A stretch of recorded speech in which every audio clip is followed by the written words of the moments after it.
All right, welcome back to the Broker's Voice. Apologize, we're starting 5-6 minutes late. I'm jumping off a coaching call, so we weren't able to get right on time. So hopefully we got people, Niko, joining us on LinkedIn watching this. I know I got some couple messages from people that were interested in this, so this should be good. Now, if you guys can't tell, I've got Niko Caprisos on today's Broker's Voice from Prosperity Benefits. Niko's a stud, just a cool dude from Savannah, Georgia. How can you not be cool from Savannah, right, Niko?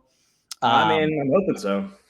But I'm excited to have you on. We're going to talk about community-owned health plans, which is a concept I think not many advisors know quite about yet. But before we get there, somebody watching might see the shiner on your lip, Niko. You want to talk about that? What happened? Sure. So part of me is that I do Brazilian Jiu-Jitsu, and yesterday we were going a little hard. So I had a younger than myself gentleman who was very athletic and jumping all around, and he found himself on my back. So he was kind of scraping my face, trying to get the choke. It almost bled through, but it's just a bruise at this point. But I didn't lose. I won. There you go. Do you follow Jocko Willink?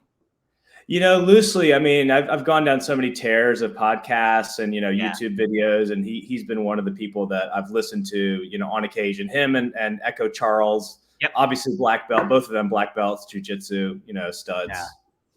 They love talking about that stuff. I got a quick question before we get into COHPs.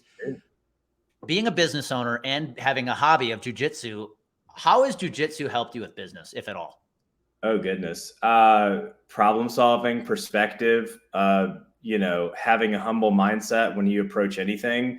And it's so beautifully consuming. It's just crazy how many ties you can find if you actually look. It's like, here's a problem. I can't defeat this person or this problem. Like, I need to think outside the box. I need to consult other people. And like, same thing with jiu-jitsu. I mean, you can't work through certain problems without, pivoting and being fluid and learning specific techniques. And it's helped to get, my mindset into a different place where I don't just get, defeated and frustrated. I just kind of realize, hey, some things will take time. I do need to think on my feet oftentimes. I need to get creative.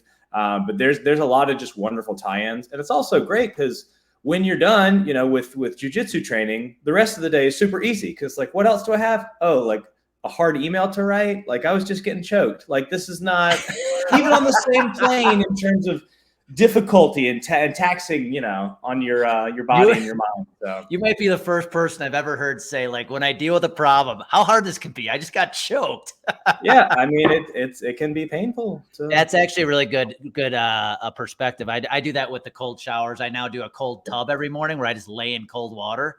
Oh, nice. And I do that after my workouts because it's like you said, especially right now when it's literally a high of 10 degrees today in Colorado. What else is going to be hard today after that? I know. And it's, I mean, all the benefits and all that stuff, but they say to move around in the tub too, not just to sit there. Yeah, you can't sit still. No, you're exactly right. So before we get into COHPs, just tell us a little bit. I know a lot of people in the industry know who you are, but tell us a little bit about your agency, Prosperity Benefits. You're down in Savannah. People who don't know who you are, introduce yourself. Yeah, what made me today, right? So I've been doing health and welfare consulting for 15 years. I was kind of thrown into the deep end with my first job at a small regional agency, which happened to be a PEO. So I got knowledge of different areas of business, which was kind of cool to be well-rounded and know about payroll and HR and compliance, and then obviously benefits and administration, all the rest. So I'd been doing that for 4 years. I then bought my book of business and production and started Prosperity Benefits. And really kind of, again, self-taught and went down so many rabbit holes with respect to self-funding, what Fortune 500 level employers do to control their costs and their risk, and tried to just consistently scale those disciplines down to smaller groups. So that's kind of, what cut me into what I am now. Because small groups, you really have to be pretty sharp. Because one bad thing that happens, you need to know what to do at renewal, how to usher them through underwriting, how to continue to control their costs year over year.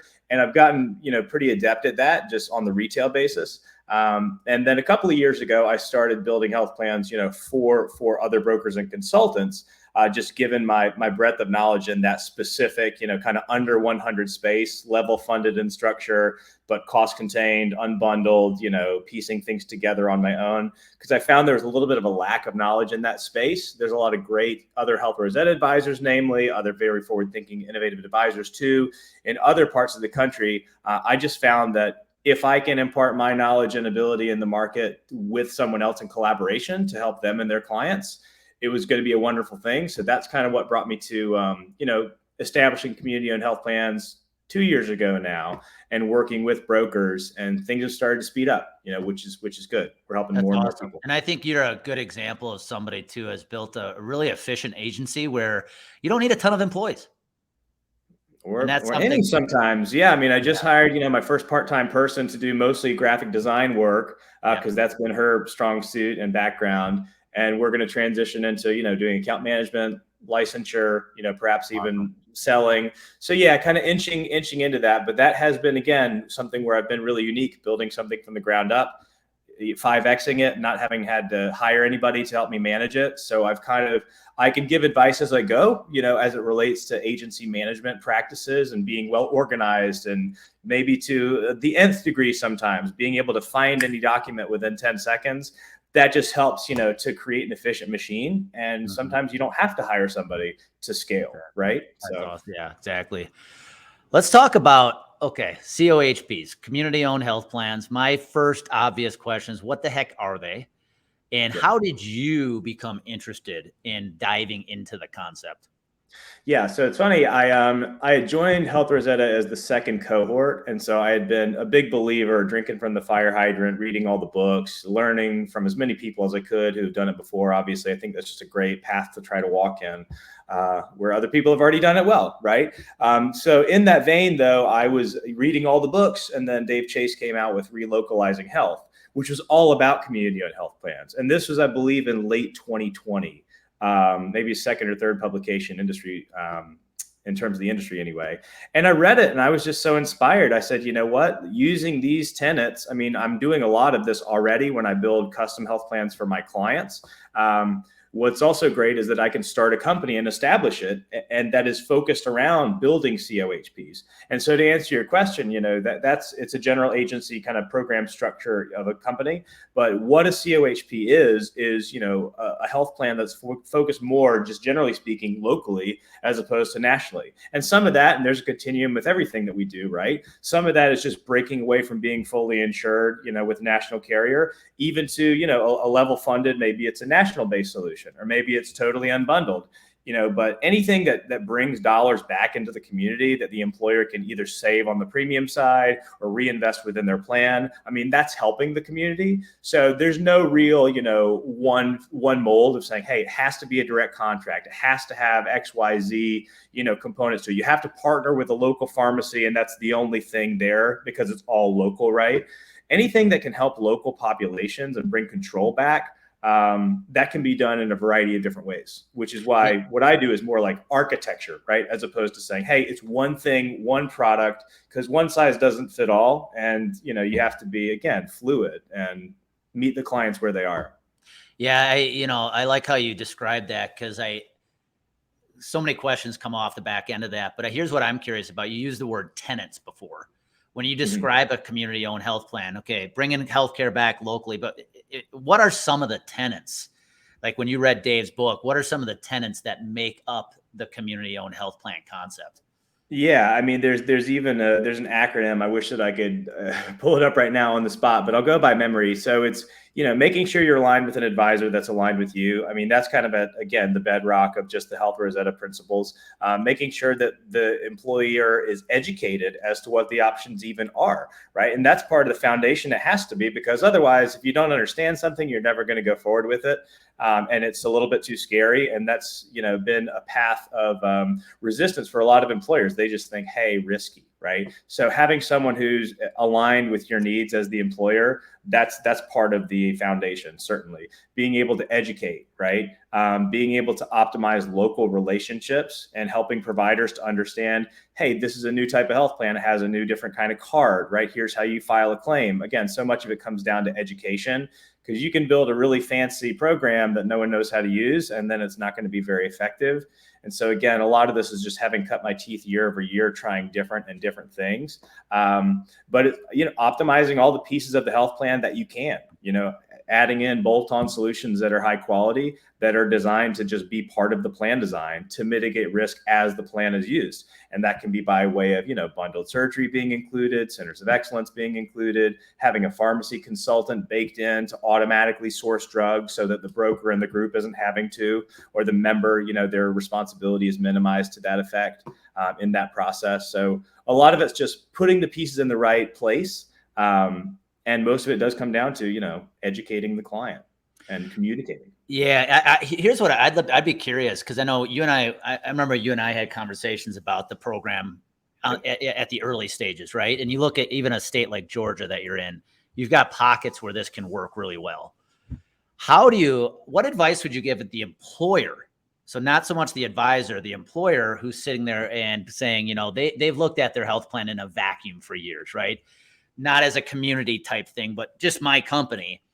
How do we get more employers to view this as a community type initiative, almost, where the goal is to take the savings we're going to help generate and put it back into the local community? How do you get employers to buy into that? Yeah, I mean, you have to come from a place of wanting just to educate and to raise the tide. I mean, because otherwise it's very contentious, right? Because what's the first thing an employer hears? Oh, I'm a benefits broker. Oh yeah, we have one. Sorry. And so that's what most folks in our shoes, I mean, they just frankly hear that 9 times out of 10, but if you say, like, I would just like to educate you on a new concept, or come hear a speech, or I'm promoting a luncheon, or we're going to have a get together where we're going to discuss how we can come together as a community and how we can do something special and unique, how we can get the DPCs all together to standardize their services and capitate a model for us all. Right. So, I mean, I've gone down several of these exercises where we're talking to, nonprofit groups or a manufacturer type, group of folks. And, the idea of wanting to come together is something that people have continued to grasp towards, for a number of years.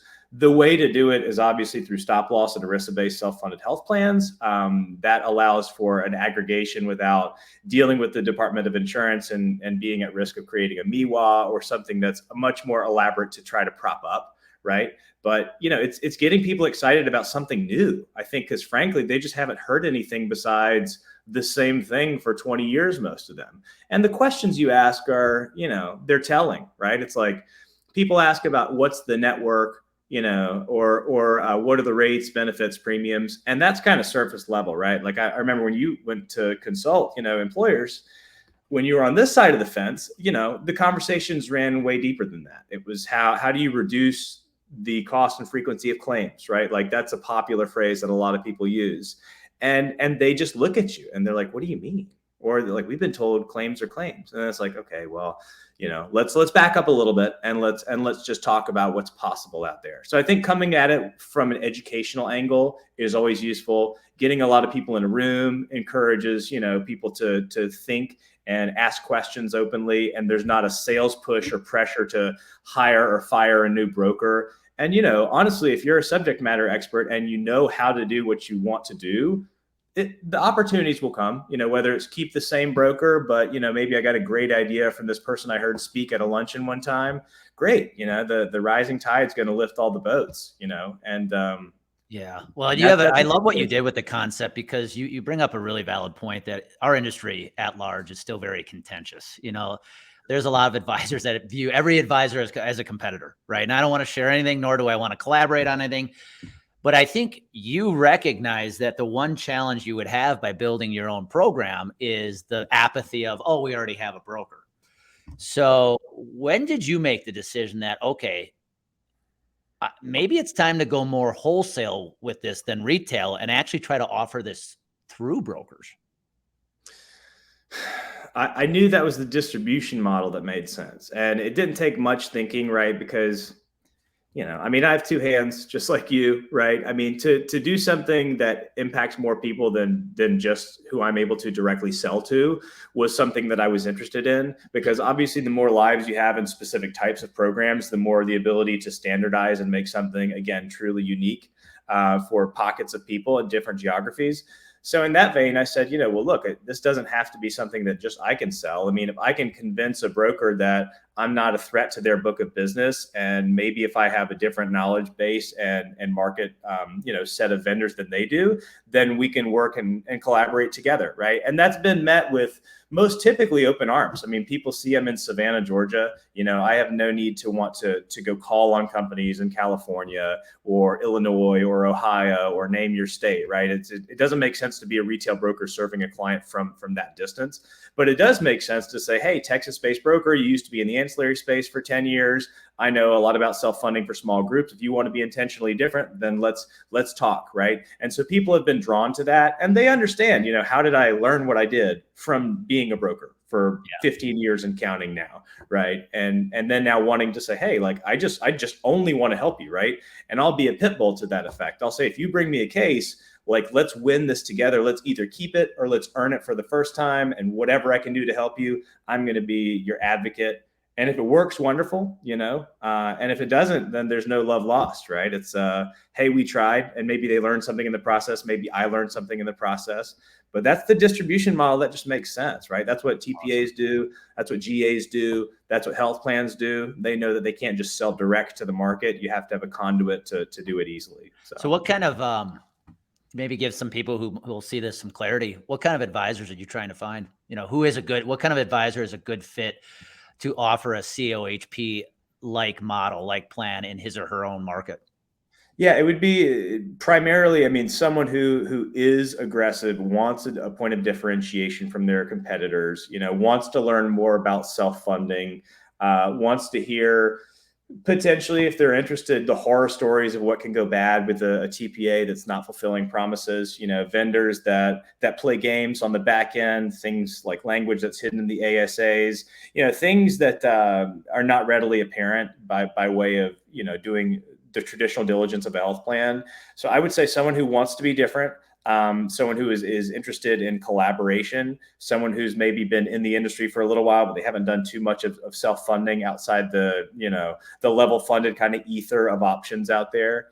And, folks I guess they like to have fun, right? I mean, most of my emails have an exclamation point, and it's because I love what I do. And I love being, reliable and turning back quotes on a timely fashion and being able to explain what the benefits are, being able to send a PDL with the proposal to say, hey, if there is a point of diligence here on the pharmacy side, guess what? You can just take a look at this PDL and we could try to run through everything. So that's, my ideal fit, and folks that are drawn to me in return, right? It's younger producers typically. I'm going to ask a naive question here. When I think of local, right? One of the first thoughts that goes through my head, and it probably goes through a lot of advisors' head, is networks. Because when we think about networks, PPO networks, you immediately think of national networks versus local. Are a lot of these programs being designed with more of a local network mindset? Yes and no. And the reason why I vacillate there is because most of the time, I mean, we know there's a large, starts with a C network that's rentable by so many different CPAs and health plans out there. It's national, it's a PPO, and it's wonderful in a lot of ways in terms of ease of use, and getting, decent stop loss rates generated too, in terms of the actual fixed costs. That said, I mean, I typically lean on the underwriters, right? Because it's not only do they have their pulse on the risk of the group, they have a financial stake in how that performs, and they know how to rate it appropriately. I typically say, based on where this group is, what are the best network options? And then sometimes, they will show me something that I don't know, right? In a given population, they say, hey, this is a high performance network in just this part of the state. The broker probably already knows that, but let's just price it with med cost or First Health Plus or, the EHN, Employers Health Network. And so some of these are, again, smaller, more regional ones. And that's how I approach every case. I typically say, hey, broker, what does the group want to see? Do they want to be, a little faster and looser and go with an RBP and a wrap type arrangement? Would they rather go more traditional and have a national PPO that we have some bolt-on programs around, right? Or would they rather be okay with a more regional network? And once I get that appetite for what the group wants to do, then I'll quote it a couple of different ways, and then I'll make the presentation, say, hey, here are the rates using the network solution that you wanted, as well as what generated a favorable rate in underwriting. Yeah, what I love about this, man, as my head starts going, who's the right advisor? What type of company is the right type of company for this? First, right there, that's big, right? It's not like you're saying, no, you're going to have a narrow network and we're going to limit options and things like that. But when I think about who's a good fit, right? How many advisors today want to have want to have a product or a program nobody else has, right? So working with somebody like you could give them some of that exclusivity. And I'm a big believer today that better does not win, different wins.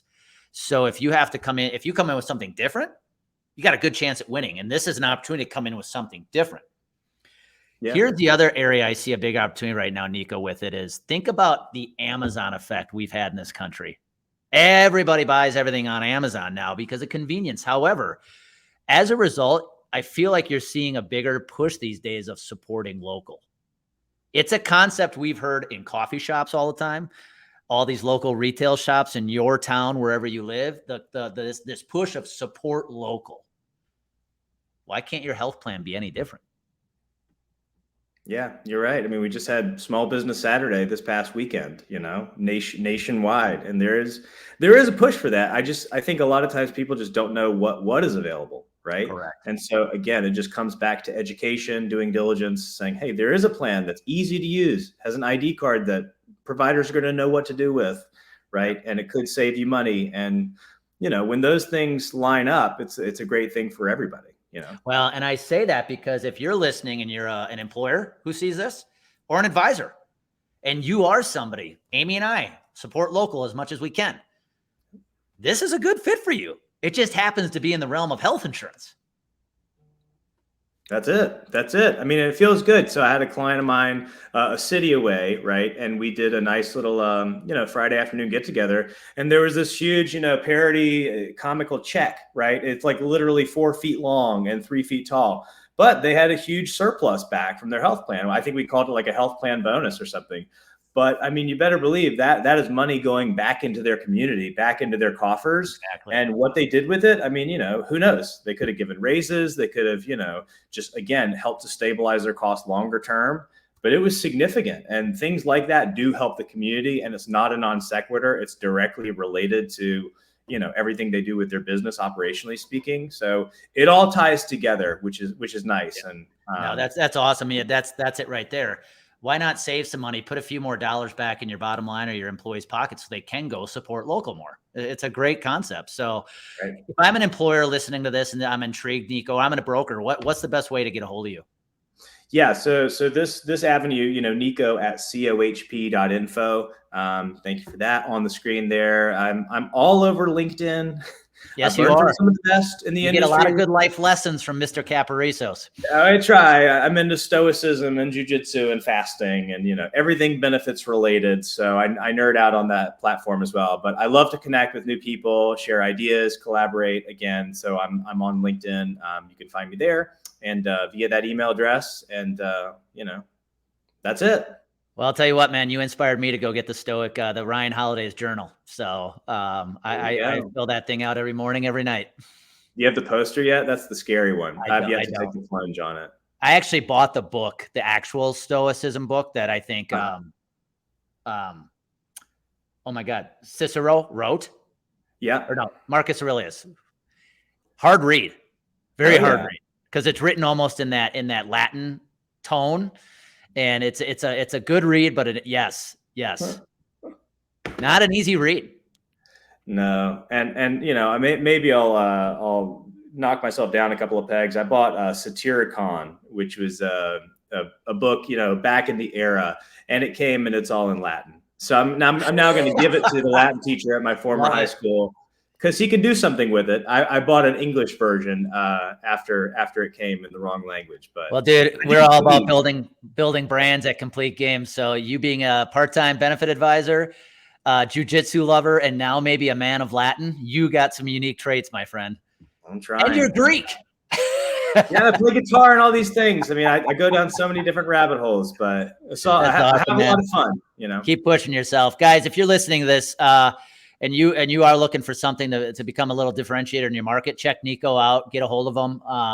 If you're an employer listening to this and you're looking for a new program for your health plan, this is a great option. But Niko, I want to thank you for taking the time. I think what you're doing is really cool, and it's been fun to watch your progression of idea, put it in and put into action, and you do it consistently. I appreciate it, my friend. This is always fun. Knowing you 5 years now, so we'll continue on this road, and it's a fun ride, that's for sure. And John Heel chimed in and said, two of the brightest guys right here. Cheers, John. Thank you. I doubt that, but we appreciate that. But this is awesome, Niko. Thank you. This is going to help a lot of employers and brokers.